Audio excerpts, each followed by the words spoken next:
నమస్కారం మన సంస్కృతి ఛానల్ కి స్వాగతం।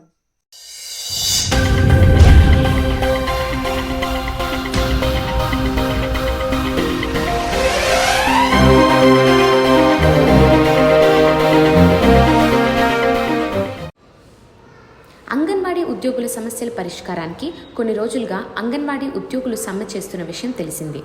ఈ సమ్మెలో భాగంగా శ్రీ పొట్టి శ్రీరాములు నెల్లూరు జిల్లా ఆత్మకూరు నియోజకవర్గం తరుణవాయికి చెందిన ఇండ్లవనమ్మ మృతి చెందిన విషయం విదితమే।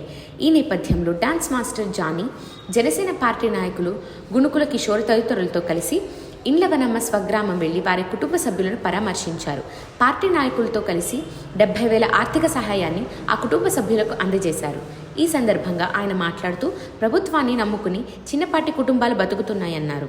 అంగన్వాడీ ఉద్యోగుల న్యాయమైన సమస్యలను ప్రభుత్వం పరిష్కరించాలని ఆయన కోరారు। ఈ కార్యక్రమంలో జనసేన పార్టీ నాయకులు పాల్గొన్నారు।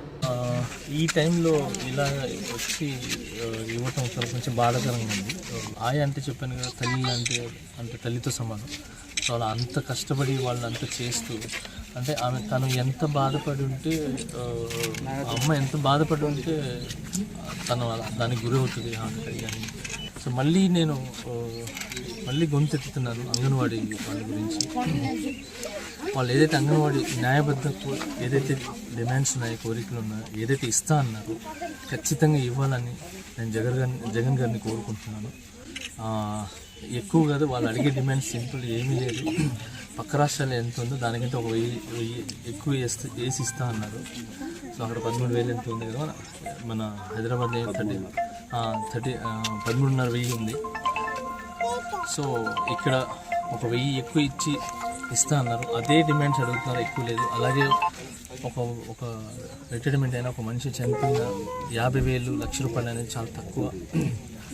సో మా యూనియన్లోనే మేము 4 to 5 lakhs దాకా ఇస్తాం। ఒక మనిషి రిటైర్డ్ అవుతున్నా, చనిపోతున్నా గౌరవంగా వాళ్ళకి శాల్వా కప్పి, వాళ్ళకి పాత మెమరీస్ అందరూ మంచిగా వాళ్ళకి ఇచ్చి మెమోరీ ఇచ్చి వాళ్ళకి చాలా చాలా గౌరవంగా పంపిస్తాం। సో మేమే అంత చేస్తున్నప్పుడు ఒక తల్లిలాగా బిడ్డల్ని తీసుకుని వెళ్ళి ఇంటి దగ్గరికి వెళ్ళి అక్కడికి తీసుకుని వెళ్ళి వాళ్ళు మంచి చెడు చూసుకోవటం, వాళ్ళు వాష్రూమ్కి వెళ్ళినా, వాళ్ళు సరే ఒక కక్కుకున్నా, వాళ్ళు ఏం చేసినా కూడా వాళ్ళని ఒక తల్లిలాగా గుండెలు హత్తుకొని అంత ప్రేమని పంచుతున్న వాళ్ళకి సో ఇది జరగటం అనేది కరెక్ట్ కాదు।